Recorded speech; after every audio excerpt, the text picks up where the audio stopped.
منه اللي يبلغ الريس الوضع ما هو كويس والشعب السوري مهيس يمشي مثل المجانين. يا سيادة الرئيس اسمع وعبي بتشيس، الوضع بده تنفيس حيل البشر محقونين. بدنا منك إجابة عن هالوضع واسبابه، وترى كثر العتابة من صفات المحبين.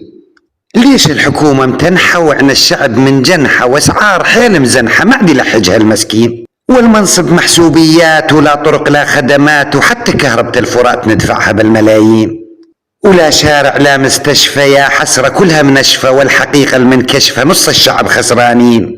مو قمنا ضد الطغيان تيعيش الشعب رضيان ومليان حقول رميلان كاز ومازوط وبنزين، ومو قمنا بثورة جرارة من رأي الشعب وأفكاره. طيب عليش الوزارة عن حق الشعب مطنشين؟ ندري بالبلد دمار وبدها تأهيل وإعمار، بس لا تنسى عدنا بيار تشتري أمريكا والصين، وأمريكا صاحب ما عدها تدري منا شنو بدها؟ الحرب الأهلية تشدها كل صالح بنيامين.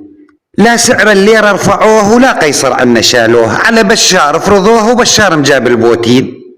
شبدنا بتركيا وإيران وحرب العراق ولبنان، وافترض ترامب زعلان اش دخلنا بالمجانين؟